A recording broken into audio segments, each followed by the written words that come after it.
Welcome, everybody, to another episode of the Chop Sports Daily. Sturch Gooch in the house, along with producer Dina, and, of course, our intern Anthony is in the house as well. Still, to this day, 5-6 days into his internship, he is still editing Tommy D's MMA writing. That's not even a joke. It's not a joke. The first thing we gave him to do was to edit that, and it's still not done. And it's not on him. Right. It's definitely not on him. Not on him. It is on Tommy D's lack of education. And, dude, run-on sentences, what? Oh, shit. Damn it. Dina, you got to be paying attention there, girl. What did I do? I got it. Echo. And just make sure Chris is muted. I muted him once already. Oh, you added the other feed. Never mind. Yes. Okay. So, anyway, we got the audio, so it's all good. We get that out the way. So, all that's good. They needed to hear it 3 times how bad Tommy is at writing. Yes. All right. They do need to hear this one more time. It is Sturch Gooch, and of course, it is Dina, the producer, and of course, the intern Anthony, as we redo this thing, because why not? It's Wednesday. It's redo Wednesdays, and that's what we're doing it. So, and first of all, every time, Ashley, with the every time the echo. You know what? Sign off. You're done. You're cut. You're officially cut from the roster. As far as I was really excited that you were first, and then you're also the first to sound check us, which is good. But don't say every time. It's not every time. It's one time. Anyway, a week. She's not going to get banned. Banning her anyway. But yes, Tommy D, please, going forward, I love your writing. I think the context is great. Just proofread it once or twice. I don't know. Maybe don't look like an idiot. Maybe he should pay for Grammarly. Whoa, Danny coming in. Welcome, Danny. Good morning to my broski. It is the 20th anniversary today of the Tuck Rule. Whew, so shout out to the Raiders fans of the world, Dina and Tommy D, and guys like that who had to endure that. I still can't get over the fact that was a thing. That play actually happened. And you see Tom Brady back to pass, and he pulls it back, and he puts it against his own chest again. He gets knocked out, and they call it an incomplete pass. And I was like, wait, hold on. Danny, I don't know if you remember this, but here's a newsflash for you as far as games of where we watch these games. We were at Mom's with Jeff and Jeffrey, and we watched it there. So shout out to Mom on that one. But in any yes, Ashley, we would rather you no, you're doing a great job. You always tell us straight up, and thank you for your producer from afar. So anyway, yeah, Tuck Rule, that's crazy. But anyway, if you guys want to support Chop Sports, do yourself a favor, patreon.com/Chop Sports. We really appreciate that. There is a $3 tier, a $5 tier, and a $10 tier. People have been cashing in their discounts, ladies and gentlemen. There are multiple things going around. We have Madison Palumbo's new Attack It mug, which is we got to pay her out on Friday. She's going to get a nice little check ski. Oh, damn, I did it. I did the ski. Dad. Check ski, dad mode. I was very proud. I actually shout out to my daughter who officially took a dump on the bowl today. I was very excited about that. She's going to really appreciate hearing that back. She's going to hear that back and like years down the line, like, Dad, I can't believe you actually said that. Speaking of taking a dump, that picture that you posted of me yesterday looked like I was trying to hold in a dump and take one at the same time. You are, I don't understand that picture. First of all, I worked on that for about an hour and a half. You should have worked on it for 2. Well, I worked on it for an hour and a half, and for crying out loud, stop putting ski on. Don't worry, sorry there, Kyle. But in any event, so you didn't like the picture that I posted. I finally gave us a professional feel where it kind of like, I got that idea from like Boomer and Geo and like other shows that just feature 2 dudes. Yeah. And I got it. And I think the graphic looked great. And I even told Dina, I was like, you're not going to believe this. Chris didn't even like it. You got to separate. What you have to do is learn the internet code, or I guess you could say just unwritten rule of posting on the internet. You were unattainable. All members of the picture have to co-sign the picture before it goes out there, because by the time I saw it, it was already on 15 platforms. And I'm like, well, I would edit it, but that's going to highlight my vanity. Yeah. And we all know how I don't care about anything. Yeah. Wow, they changed their logo within 12 hours. That's crazy. Yeah, I don't know what happened. That was all of a sudden there's no blemishes on any of our faces. We're airbrushing everything. I just looked like very authentic. I'm in between. No, man. You ever have those moments where you got to take a dump, but you also have to fart? Of course. I was like sliding a fart past a poop. Was that the actual feeling when we were taking that picture? Was that the feling in your body? No. Or you're just saying that's the look? And then I think it was because you were like, oh, we used it for a thumbnail. I'm like, yeah, but we were far off. we didn't blow it up in 5K, right? And have every little crevice of my face, which was many. I will say after we talked about it this morning, I went back and looked at it again. It's not that bad. Just look serious. He looks serious, and that's what I told him. I was like, not for like a nothing, tough bro. guy. But if you had to put a label on either of us, like you're the more serious, don't laugh at a lot of things guy, and I'm more of the loud, laughable, the emoji. I laugh do you at know everything. The emoji that they're like uneasy in? It's like it looks like it's smelling a fart, but or just queasy about something. That's me in that picture. It's a lot of So- toilet talk today. Anyways, I think it's a great picture, and I think I got messages out the wazoo saying how professional we look finally. So I was like, all right, good. So I did something right in Canva for the first time. I know you're the Canva master, but I kind of dipped my hand in that last night. We have established there is the new rule. So anything Yes, that gets all right, posted, going we're gonna forward, co-sign. I'll wait for I you. don't care if it takes me 5 days to get back. It will. If I send him something on a Friday, I'll get it Monday morning. Like, yeah, that's cool. Like, I don't hear from him on the weekend. Typically be when I have something to tell you, and then I go into the text That's and I'm like, oh shit, I can't ask him a horseshit. question without someone like responding. And it's nothing to do with you. It's me. Trust me. It's not you, it's me. When I tell you that this is a running thing in my life, there's probably people watching right now. They're like, yeah, dude, why don't you text me back? Scoop, Tommy. I mean, like they're all there. All right. I just don't care. Well, in any Ashley event. confirm. Ashley also said that she if one of her friends tags her in a picture she doesn't talk to them for days. Well, that's a girl thing. So I would assume that when I posted this picture of me and Gooch yesterday, Gooch would be like, man, Dave actually went out of his way to make a cool little thing. That's cool. Everybody looks good. Everybody's, whatever. But no, of course not. In any event, let's move it on. We got sports to talk about. And listen, Kyle, I love you to death, but I'm not talking Knicks today. I'm very frustrated with the Knicks today. You know what makes me more frustrated? When you personally brag about covering or the Knicks covering the number, and I'm like, yeah, but we lost. Oh, like, no. That's him. Yes, completely that's his business. And I had a conversation with Joey D about this as well. When you were like, oh, I can't believe he would bet against his team, blah, blah, blah. And it's like, well, you have two walks of life. Joe is definitely a legitimate fan, but he's a gambler. So like they have a different mentality where they compartmentalize. All right. So I'll ask you this then, right? I didn't have a good feeling for the Cowboys going into the 49er game. Okay. There's a lot of Cowboys fans that did. I did not. Yeah. Would you have? Now let's just say exponentially, I had $200 in my DraftKings account, my FanDuel account, whatever I'm doing. Would you just put that on the money line of the other team? So when my heart gets ripped out, I'm like, well, I did just win 500. No, I'm not doing it to counter some feeling that I might have. I'm doing it based off of like matchups. If I'm looking at the game and I got a really bad feeling, playoffs, maybe not, but I'm also not a gambler that way. Yeah. I'm more of a fan first. And I'm not saying that Joe isn't a fan first, but at the end of the day, I don't think that there was real expectations for the Raiders. Uh-huh. And I think he knows that. So he Fine. also did bet the Raiders money line, though. He did tell me So that. did So I. he's like, All I right. didn't take the Well, Bengals. I know you would. He money lined the Raiders. Okay, so I also want to add that when is our rough and rowdy? Because that's going down. It's going to be you versus who did you want to fight? Pause. Paz. You and No, Paz I don't on a actually first wanna takedown. fight You don't want Paz. to fight Paz, but you want to do the takedown Yeah, challenge, yeah. right? It'll be me versus I forget who it was. There was something else, but I'm adding a fight to the card. Opening match scheduled for one fall. Sam Grasso versus Kyle Kerms. Yeah. Kyle's got a duel. I want Hash that it fight out. to happen. Kyle's got to fight Scoop. Oh, wow. Kyle, you're about to So go it's a triple old threat. school UFC. I was going to say we threat can do a match. triple threat, or we can do old school UFC where you have multiple fights in one night. But dude, Sam, I love you to death. My God, lay off. Like it is just apparent that yes, you've rode with the sauce and probably lost a couple bucks. Get over it. This is gambling. Okay. I've lost 10 straight bets. I took a night off last night. I said, I can't do this right now. I've lost a lot. But after talking to Kyle last night and having him break down, everything that he does and how he goes about his business and blah, blah, blah, blah, blah, I'm more inclined to be like, all right, you know what? I gotta be patient. I gotta wait this out.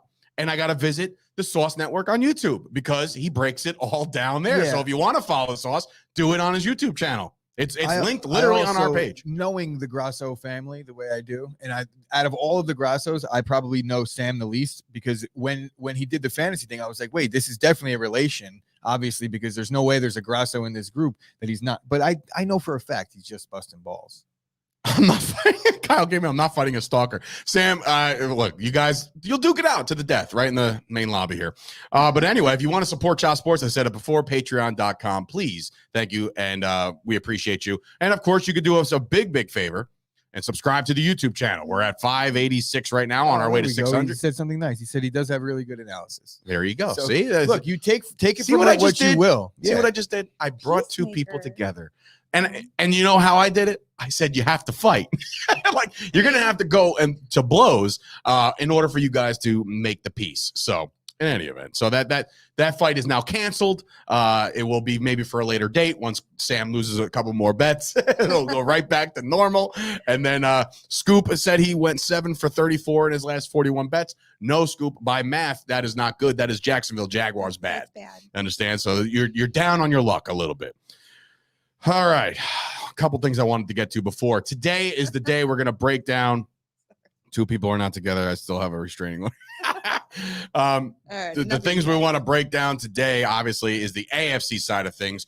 Gooch wants to save the main event, the meat and potatoes of the NFC round till tomorrow. So I we'll feel break like that shit down. today. You don't feel very I want well. to talk about the Packers on a day where I feel shitty. Yeah, you feel shitty. It's not COVID. It's to prevent you from getting COVID, ladies and gentlemen. I'm on my second. Yeah, they're in order, I believe. But yeah, I hope so at least. I don't even want to talk about it because I'm a sheep. But You've confined. I told you. There's going to be a lot of disappointed people out there, including your idol. If you told your idol, man, right now, Roger's be like, what a bitch, dude. Can't believe you it's caved. definitely not my idol. I think I'm a year older than him. So I can't really be like, he can't be. Isn't that my nuts idol. if you think about He's it? not my idol. I don't have an idol. You don't have an idol? No. You didn't grow up like I mean, liking all my one idols, person? a lot of my idols turn out to be pieces of shit. So no, I definitely don't have. you never an had idol. one guy that you were like, Yeah, I was a big Brett Favre guy. see, I love Brett Favre. Love Brett Favre, but you know, I'm 40 and now I see the error of his ways now. My idol growing up, Danny will tell you this. It was Shawn Michaels. It was easy, right? But it was also Deion Sanders. I like that flamboyant, like I'm cocky, I'm brash. I want to be that guy, and then it turned into like I want to be Brock Lesnar. Like there was just multiple idols, and now Dak Prescott, the guy we're about to talk about, is one of my guys that I really respect. And yes, he played a shitty game on Sunday night, but that was no excuse for what he said on Sunday after the game, in which now we talk about his apology and what had happened. I just know what had happened was, I mean, look, the kid was caught up in the moment. Dina, you could bring it up. The kid was caught up in the moment. He's pointing at you, Gooch, by the way, just with the point up. He was just go up to your nose. There you go. The name of that graphic, by the way, was very confusing. Dak apologized for comments. No, it says Cowboys coaching. Oh, well, Oh, then we we didn't- didn't. yeah, we didn't You can change always just kind of look at it in producer. They were up Uh-huh. when I got back. I to the gotta pee. bathroom. Yeah. All right. I have a Anyway. fever. and you need more cowbell. Give me a We fucking all have break. excuses. No All right, let's- excuses today, ladies and gentlemen. But anyway, Dak Prescott came out, public apology for his words after the game, in which he basically condoned the actions of people throwing shit at referees. Now he said, good for. When he didn't say good for them, what did he say? Like, what the hell did he say? Why can't Credit to them. credit to them for throwing, right? So you knew it was coming. You knew he had to come back and say something. Dak Prescott is a good dude, right? He's not the guy that's like gonna piss anybody off. He's not a guy that's gonna lose a locker room. He's not a guy that's gonna to rub you the wrong way. Like he literally said something in the moment, and I think that the apology is well warranted. But at the same time, you gotta be careful because the internet will tear you apart. And like now, you said it yesterday. Well, there goes his Walter The Payton Walter Man of the Year Payton Man award. of the Year award is gone. Honestly, this whole thing is stupid to me. I understand the obligatory apology and good on Dak for apologizing. I don't think Dak went to the podium with intentions of bashing the refs. It wasn't really like what I took from the interview. Although I didn't see the whole thing, I saw clips of it, which probably made him out to be as bad as humanly Evil. possible in the clips. Right. But really, even then, I didn't see anything. I think he was asked a question. He was in a bad mood, but he made a joke, and his facial expression didn't really match the joke that he made. And obviously, the timing of the joke and the reality of what he was joking about is probably not the best. But I don't really think Dak needed to apologize publicly. Maybe he could have reached out to the officials that actually were the ones in question here, or the ones that he was talking about getting hit with stuff. But even if I was an official and a player made that comment after the fact, I'd be like, oh, whatever. This is par for the course for me. I don't think that Dak really believes that people should be throwing trash Have you ever at an official. Have you ever watched a game in any sport where in the post-game press conference, the first words or some of the words out of the players were, that was a great officiated game? Yeah. Nobody's ever and my said point that. is, it's like, apologize to who? Like, oh, I'd like to apologize. You realize that's just bullshit. Nobody's actually offended. Even the people that are up in arms about it are just looking to pile on. It's like, if you don't like Dak, then you're going to use this as a reason to talk shit about ammo. him. Right. Oh, he's not a good leader. Whatever. Dak's obviously a good leader. Show me a teammate of his over the last 5-6 years that doesn't like Dak. And I'm glad you bring up teammates, because he also did something that I don't know why it made air. I think it was one of the guys who I think it was either Lyle Collins or one of his offensive linemen or whatever. Dak Prescott apparently. No, it was Micah Parsons. Was it Parsons? Yeah, I think it was Parsons that came out with the report about the money. Yeah. Oh, that was Parsons. All right, so sure Dak Prescott apparently went around to every player on the 53-man roster and say, yo, drop 500. We want to pay the practice squad players for their week of preparation, because they don't get a game check for the playoffs, which is, to me, asinine. You're doing the same prep. Well, you don't play in the game. Yeah, that doesn't matter, though. They're getting paid throughout the year. Oh, they are? Yeah, of course. I don't know if they're getting game checks throughout the year. If you get a game check, if you get called up. Yeah. So, but I'm saying, like, none of those guys got called up this week. So Dak said throw $500 so we can, do something nice for them, right? So this was posted within Chop Sports, the Facebook group. If you're not a part of the Facebook group and you want to get in that conversation, do that. Find us, search us. But the monetary amount was brought up. Like, oh, well, Dak makes $40 million a year. $500? Like, first of all, like, is anybody else doing this shit? And if they are, it's probably under wraps. It's probably under wraps. This one was polarized because Micah Parsons was just trying to back up his guy, saying, dude, enough, get off him. Like, he even did this, he even did this. So that means, like, he's not saying, like, Dak Prescott went out there and gave us $500 each. And now if you break it all down and there's 15 guys, each practice squad member made $1,700 for Sunday for not even being there. I think that Parsons should be the one apologizing for making that public knowledge, more so than Dak. I'm sure he did. Apologize. Because I'm sure that happens throughout the league, and I don't think that makes Dak even a better teammate. I'm saying that's what captains should do. And honestly, Dak could have probably done that himself. I'm not sitting here counting or spending other people's money. It was a nice thing by Dak to do. I don't think it takes away from the comments. I don't think the comments were all that bad. I think this is a lot of nothing, to be completely honest. Especially, and I'm not saying this in a bad way, for a team that just was eliminated, like, there's other things to talk about, like what's going to happen with their coach. Dak is not a bad guy. You want to sit here and take away the Walter Payton Man of the Year award that he might not even have won anyway. All good. Move on.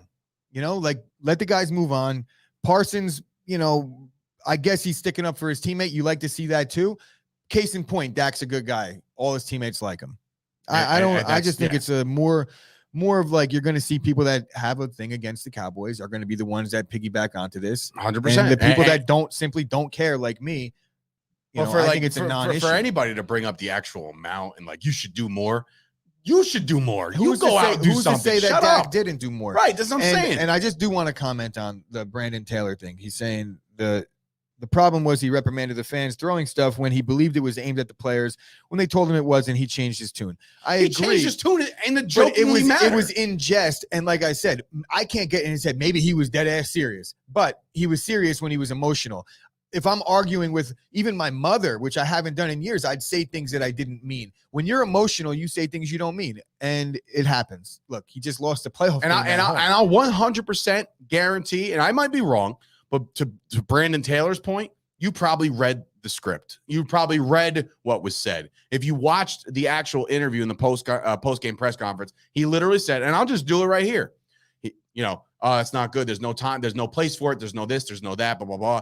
Oh, but it was it was actually aimed at the refs. He goes, well, then credit to them. Like, as a joke. Like, that's what it was. But in any event, can Dak and the squad all throw 500 in and do something nice for Dallas -3? Have a heart, Dak. Not a bad I understand. request. It is what it is. I just needed to touch on that because obviously that's my boy, and I go to bat for him no matter what. Now, what conversation you can have about Dak Prescott being where he is in the rankings as far as quarterbacks, I'm sure he slipped a little bit to some, and I'm not going to sit here and pound that all off season that we have a top 5 quarterback anymore. We do not. He's definitely slipped a little bit. He's middle of the pack, and we'll see if they surround him with enough weapons for him to be great. We'll see. But that's another story from another day. If you want to actually hear my entire 27-minute rant on the Dallas Cowboys season, you can download my podcast, All About the Star, on the Chop Sports Podcast Network. A real legitimate question. Sure. And this is something that's nothing to do with anything we plan on talking about. This is more like I'm curious to know what your thoughts are. Do you think the Dallas Cowboys would be eliminated if they had Matt LaFleur as their head coach?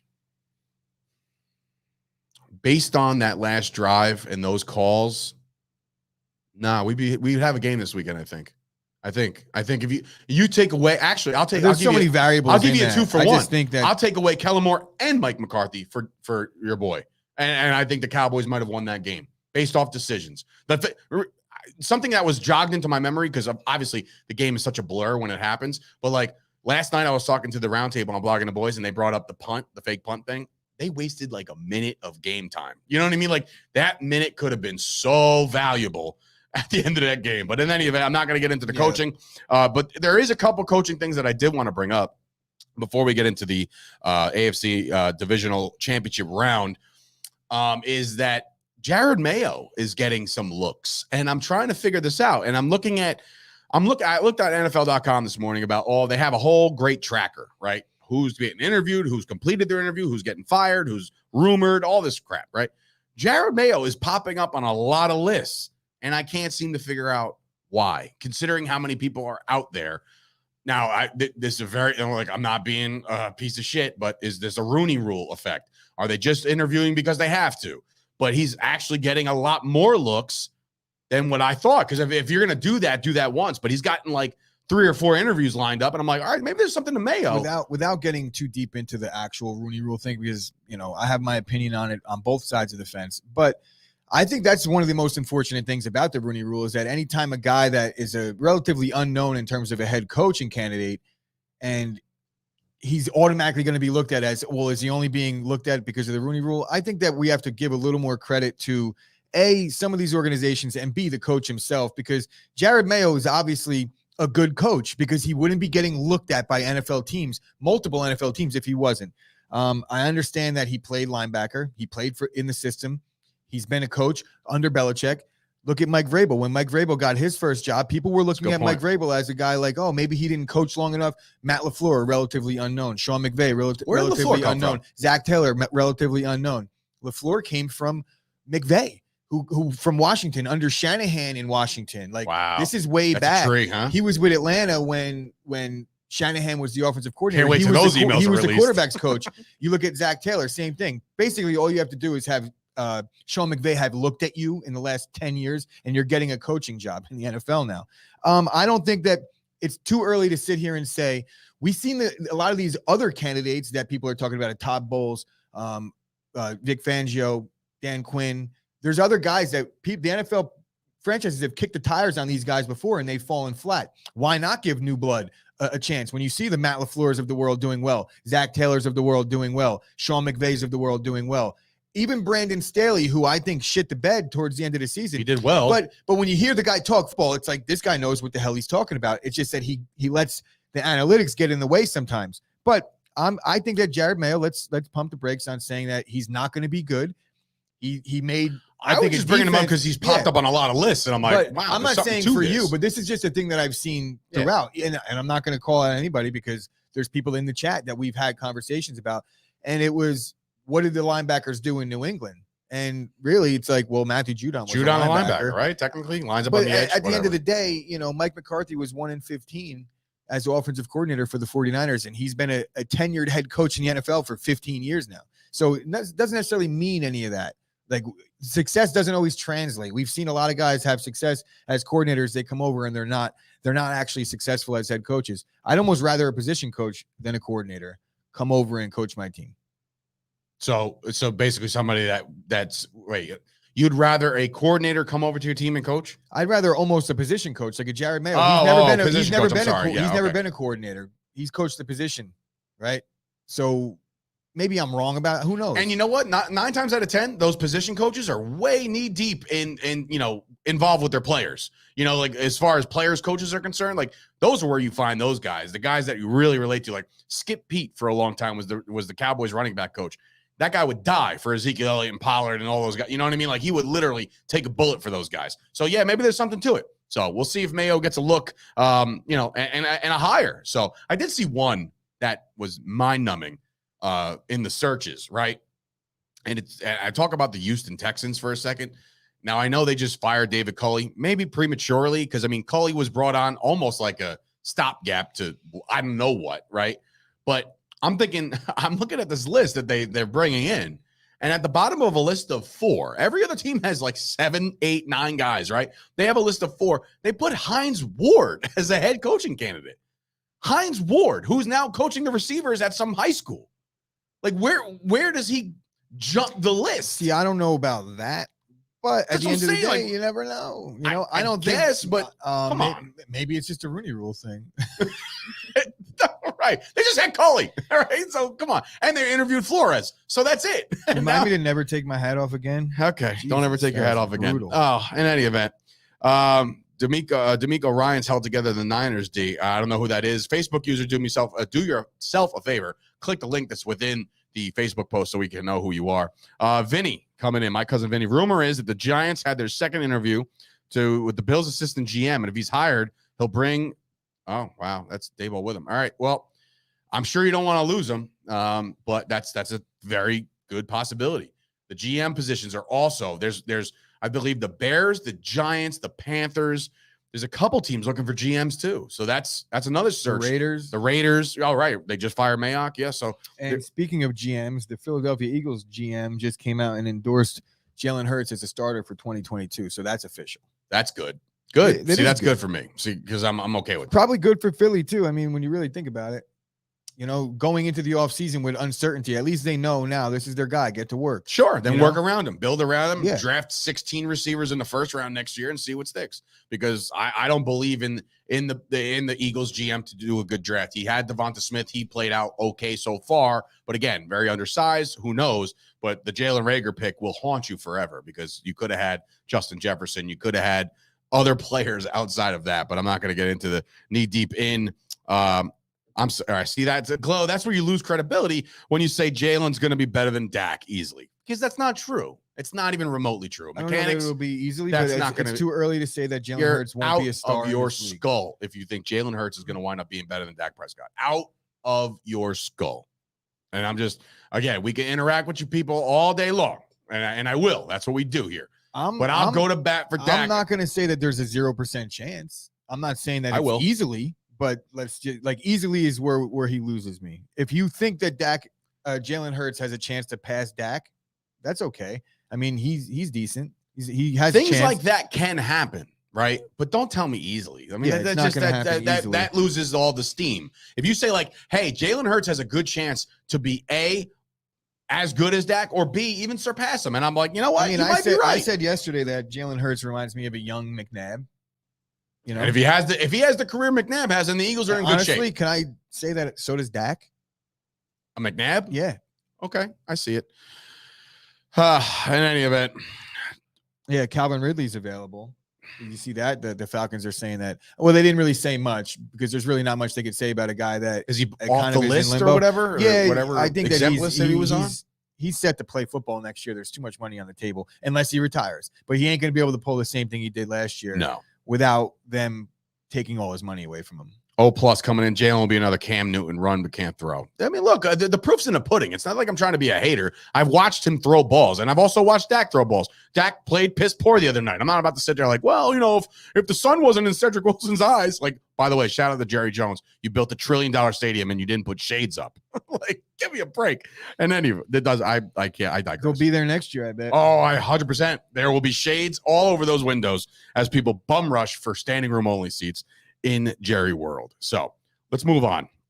AFC Divisional Championship round is coming up. It's we'll make our official picks on Friday, but obviously you want to break them down, and it starts with Joey B and the Bengals coming off a big win, taking on the number 1 seed Tennessee Titans. Now the Titans, to me, were that I feel like the dominant conference is, of course, the NFC this year because the Packers ran away with that 1 seed once they got it. The Titans had to have things go their way in the last week of the season to get a number 1 seed. So I feel like They don't have the steam that the Packers do as the juggernaut 1 seed.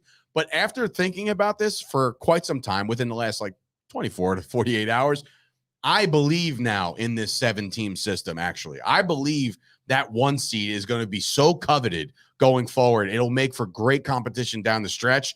And I think that it has to exist going forward. Like, don't bring it back down to 2. Well, the NFL had the most parity it's had in my entire life. I think this year it was around how many people 10, took the 1 seed in the AFC? I was like, I have no idea who's going to win the Super Bowl outside of the Packers. Right. So, and obviously, I thought that because I'm a fan. Yeah, no, for sure. But this matchup is very, very interesting because both of these teams are evenly matched. And what I wanted to do with you, Gooch, first, before we can get into anything, is Henry going? Like, is Henry going to be the guy? Like, is he, like, as much as he's rumored to have come back, like, is he going to be Derrick Henry again? Like, people are saying he's bigger, but in a good way, not like a Zion Williamson. Derrick Henry had a major breakthrough in his return, or his hopes to return to the field. Yesterday, he practiced in full pads for the first time since he injured his ankle or his foot in week 8? Week 8, right? Yeah, it was actually incredible that this dude's still like 5th in the league in rushing. And which means he padded his lead before he left. I think it was Ken Pullman that made a point where Derrick Henry would have easily been the league MVP if he had not gotten hurt. And there is maybe some truth to that. But listen, then again, if they weren't giving it to Jonathan Stewart, they weren't giving it to Derrick Jonathan Henry. Taylor. So him but you have to realize, like, at the time of King Henry getting hurt, he was like 250 yards higher than Jonathan Taylor in rushing yards. So he was probably going to shatter the 2,000 yard mark and maybe set the all-time record because of the extra game. But I still don't think he would have been a runaway with the MVP. My brother's estimating, he says he's probably read into this 15 to 20 snaps. Now, that's snaps. That doesn't necessarily mean carries, because you can get on the field 20 times and get the carry 11, right? You're going to have to pick up blocks. You're going to have to do everything that you do as a running back, maybe catch a ball out of the backfield, shit like that. But that 15 to 20 snaps for Derrick Henry poses problems for the Bengals, I think, if healthy. It's hard to say. I think that they're not going to cap him. I don't think that there's going to be a cap on if he gets rolling. If he gets rolling, right, they're going to be using Derrick Henry. If he feels good. Right now, they're saying this because why wouldn't they? They have no obligation to say anything. So say this, because then they might put that seed in the Bengals' head. And honestly, the Bengals lost their run stopper. Their D tackle is out for the postseason. I think Derrick Henry is obviously a key. But even if Derrick Henry doesn't get to go fully, right, you've seen what the Titans' backs have been able to do. Like that other dude, was his name Foreman? Yeah, they kind of meshed two guys together to be Henry production. One guy's even got the hair. Like it's literally another Henry. They've made like a Frankenstein. Like they could just combine two players, and then you have Derrick Henry. But now you actually have Derrick Henry. I'm very torn on this game. I'm leaning towards the Bengals because of what I want to see happen in the AFC playoffs. Like I would like to see Burrow against Mahomes, but honestly, this AFC playoffs is completely up in the air to me. It's really hard. That's why we need 2 days to break this down, because right now I'm leaning towards the Bengals, but I'm not quite Tommy sure. D actually joining the chat. He said Titans notoriously crumble in the playoffs. And the Bengals win this one. But here's my point. Okay, so the Bengals don't. The Bengals haven't won a playoff game. It's their first playoff win since 1991, and they've made the playoffs several times with Marvin Lewis. What about the Bengals shows you them not crumbling in the playoffs historically? Plus coming in saying Bengals not good in the red zone, can't stop the run, lost 3 defensive tackles. Titans in a blowout. I wouldn't say it's going to be a blowout. I think that there's a little too much offense on the Bengals, and the Titans defense is hit or miss as well. They're physical at times, but they could be had. If Joe Burrow could beat the blitz, I think the Titans blitz a lot, right? I'm not sure if they play zone or they play man, but that's an important factor as well, as Kyle pointed out last week, or maybe it was even AJ, that Burrow kind of struggles against the zone. So we'll see. I think Mike Vrabel against Zach Taylor is a great head coaching matchup. They have two of the top 3 guys in the league in terms of coach of the year candidates, in my opinion. I'm very excited about this game. I have to just ask you, but not position by position completely, but there's so many like matchups. I want to ask you and run through it real quick, right? So quarterback, Joe Burrow or Ryan Tannehill, go. Honestly, you know the answer to that. I'm a big Joe Burrow guy. So am I. And I'm not a believer in Tannehill. I'm not a hater. I think Tannehill's like an Alex Smith. Tannehill's a little bit better than Alex Smith was. But I'm saying like a game managing, not going to light up the scoreboard too much. He's got a bigger arm than Alex Smith. I think he has pretty accurate deep throws. I could be completely wrong on that one. But, yeah, I think Tannehill's a little underrated, but he gets his running back. So you see what Tannehill's numbers are with Derrick Henry in the lineup and then without. It's very different. I think it's just, you say that, you see his numbers. I see, like, he makes less mistakes. He makes less mistakes when Derrick Henry's in the backfield. I'm not talking about him blowing up for 300 plus yards. I'm saying, like, but yeah, he's a better quarterback. If we're talking about like the quarterback matchup, who would you take? Obviously, Joe Burrow. Now, the quarterbacks aren't playing against each other. So I know. It's hypotheticals. Chase Bennett coming in saying, I think the Bengals have a slightly better secondary. I trust Burrow way more than Tannehill with the game on the line. Kyle coming in saying Tannehill went to the AFC Championship once before. Well, look, so that's tight, right? Burrow and Tannehill tight because Tannehill has success. He has a good track record, and Burrow is lighting the world on fire right now. So that's why it's tight. Now, Derrick Henry on 15, let's just say 15 to 20 snaps. Derrick Henry on 15 to 20 snaps, or Joe Mixon, healthy, good to go. Let's rock and roll. It's Joe Mixon. Who are you taking there? Who has the edge? It's tough. I would say Derrick Henry because I don't buy the 15 to 20 snaps thing to be. That's my reasoning.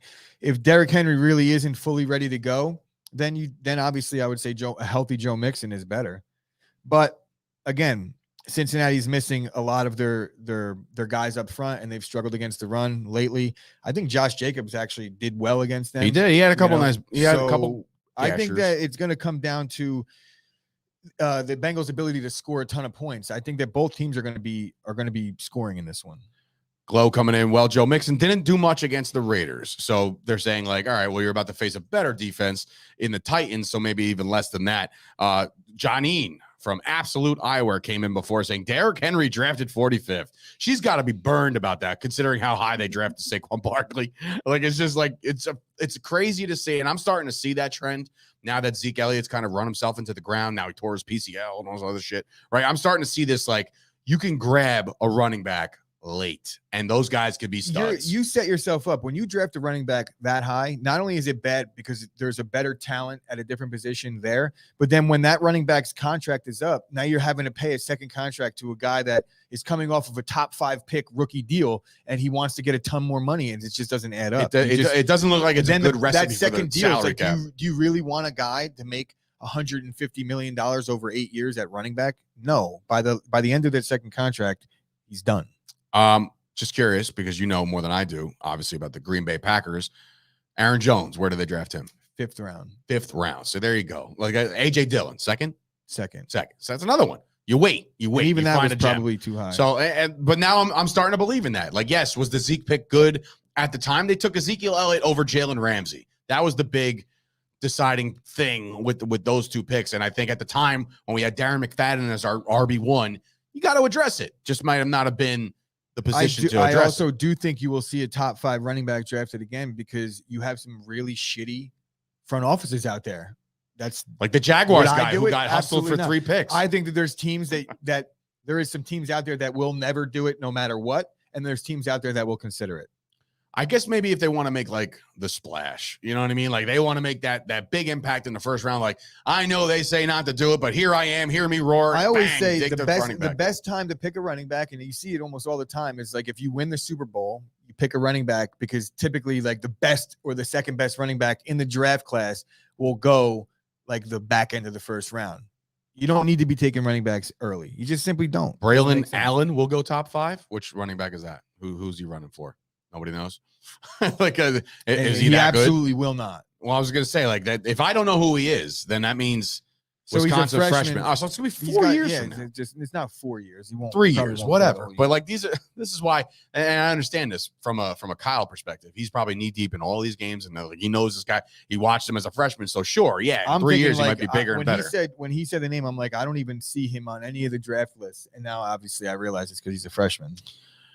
Vinny coming in saying, can't run if you have no O-line. Well, I did look up the O-line, and the Cincinnati Bengals were ranked. Where did I have them?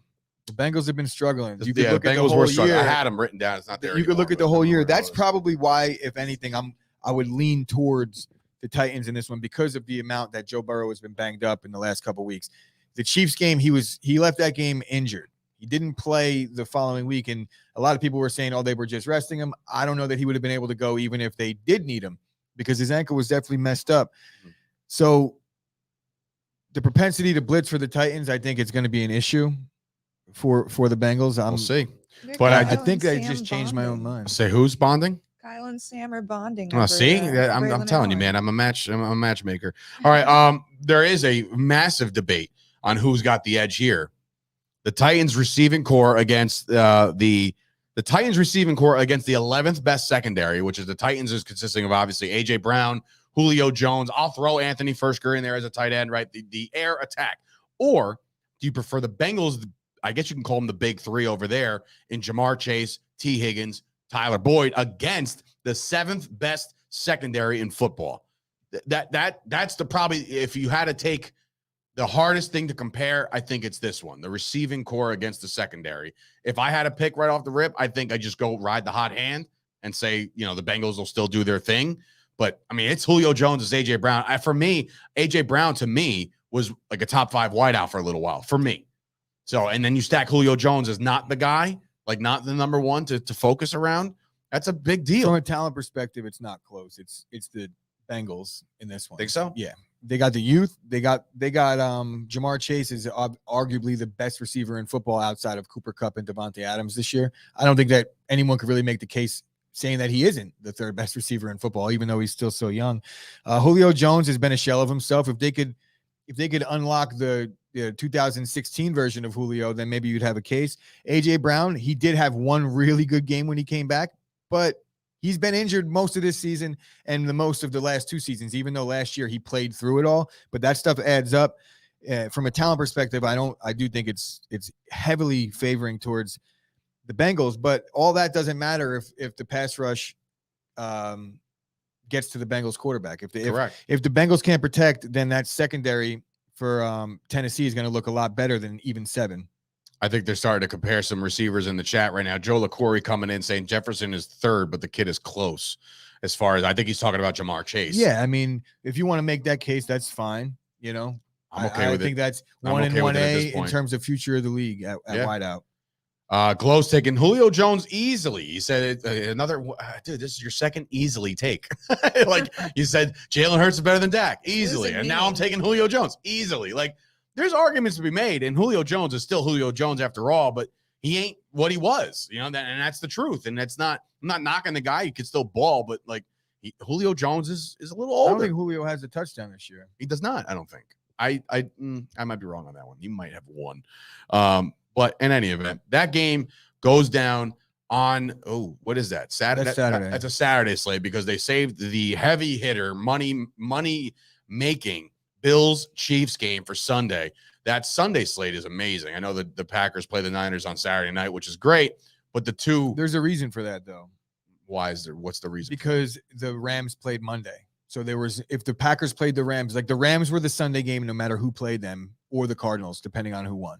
So that had nothing to do with, and I remember we had a conversation last week about who was going to play who and when.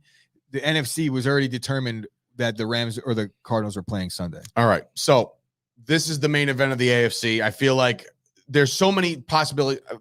My rooting interest is to take the Bengals in the Tennessee game, right? And I would love to see Joe Burrow, but who's Joe Burrow going to go head to head with?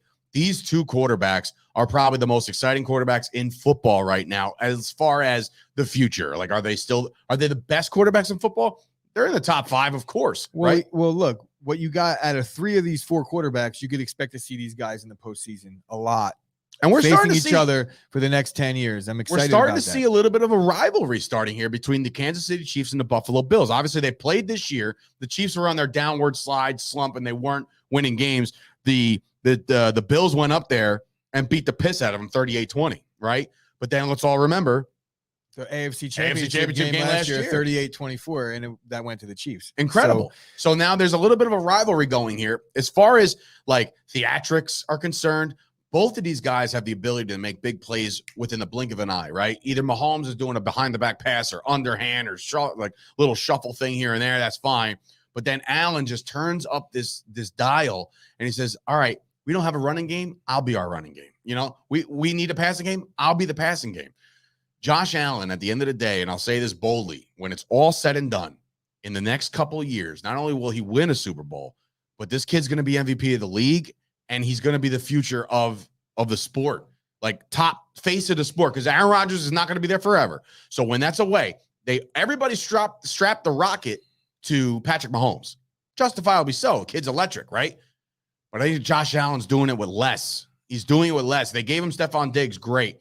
But Mahomes has one of the best tight ends in football. He's got Tyreek Hill to stretch the field. He's got even guys like Pringle making plays. He's got a good offense, and he's coached by Andy freaking Reid, right? So he's got all the intangibles. Josh Allen is coached by Sean McDermott, who was a defensive coordinator from Philadelphia, right? So he's not even the quarterback mindset driven guy. Josh Allen is doing this on his own, and he's going to be a poster boy going forward. And what's not to like? The kid's got moxie. The kid, you just grow to like him as a player. But if I had to compare the two, I would say the Bills are going to have a good day, even though, it is in Arrowhead. I mean, again, we'll make the picks on Friday, but that's kind of, as far as this comparison. This is what I think should be the AFC Championship. We're getting a treat. The winner of this game, I do believe, will be in the Super Bowl against whoever the winner is. So the road stops no matter who wins. I think right here you're going to see, obviously, like I just said, the AFC Championship is right here.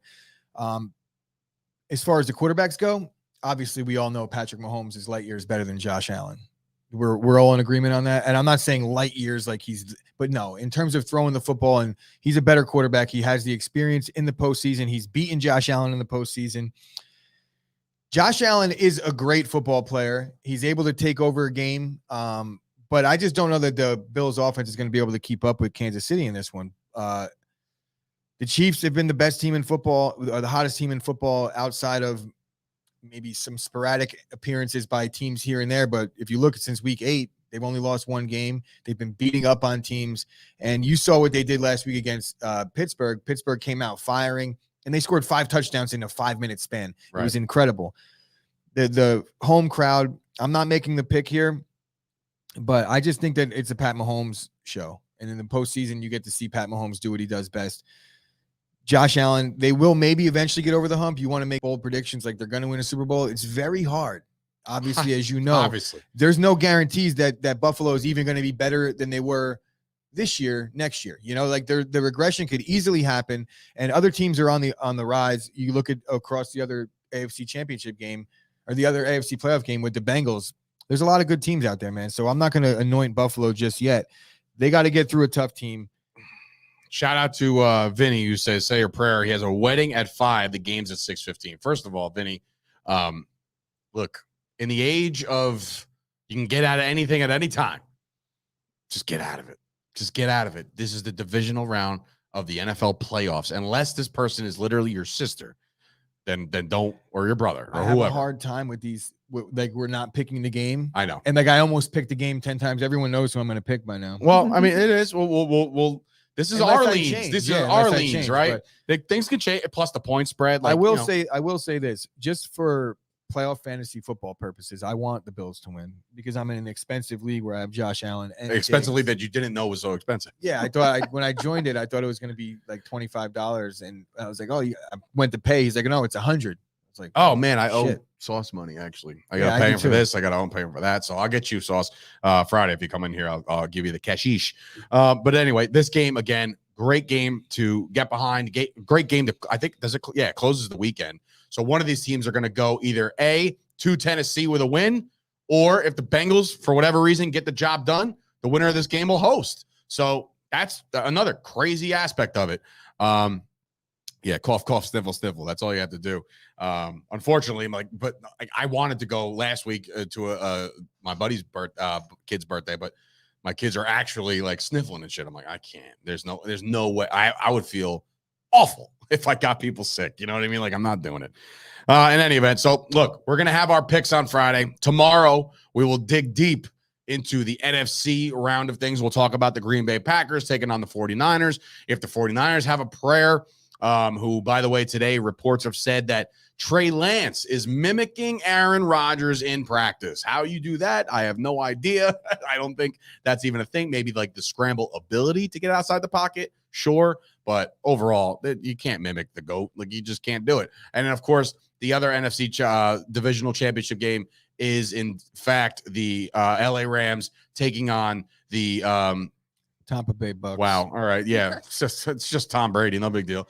The Rams and the Bucks. We'll talk about both of those games, but do me a favor. If you're watching this right now, please hit the like button on this video and please subscribe to the channel. We're on our way to 600. Ultimately, we want to get to 1,000. Hopefully by, I don't know, we have goals, right? So just help Chop Sports reach their goals. Help us grow as a company. Patreon.com/Chop Sports. Become a Patreon member. Anthony still has not signed up for Patreon yet, so we're trying to get him to pay for this internship. Your brother just made another good point. What did he I say? saw earlier, but we'll talk about it tomorrow. We will talk about Jimmy it. G questionable tag. That's all bullshit. Right. I believe so too. I don't think for a second that's going to be a thing. I think he even had a questionable tag going into the Cowboys game, to be honest with you, midway through the week. And then they ruled that he was fine. But yeah, his thumb's hanging on by dear life. But we'll see. We'll talk about it tomorrow. So for Sturch and Gooch, and of course, thank you so much to Dina, the producer here, the Pick Bish herself. Follow her on social media. We should drop that at Pick Bish. PICKBISH for all you old heads out there. She just didn't want to call herself a bitch. So the Pick Bish on Twitter, go follow her for all your UFC stuff. And she retweets literally anything. I could say that I just had a stroke in the parking lot, retweeted by Dina Simpson. So thank you so much for that. And of course, Anthony doing big things over here for us as well in his internship. School starts tomorrow. By the way, he's off camera, which is totally necessary today. He's wearing this hideous green and red New Jersey Devils sweater, we'll call it. Awful, just awful. Oh, and that's another thing. I wanted to bring this up yesterday, and I forgot. Yesterday, right before the show, Anthony drops a whole like, hey, by the way, my girlfriend's neighbor is Bartolo Colon. What? I was like, we need Big Sexy on this podcast so bad. I would love it. Bartolo's a legend, former Yankee pitcher. I'm not going to say Met. He's a former Yankee pitcher, Yankee legend. But in any event, that'll do it, folks. Thank you guys for watching. We'll see you guys tomorrow. Again, like all the stuff on social media that you see, spread the word. Chop Sports making noise in 2022. We'll see you tomorrow. I'm going to die. I feel like death.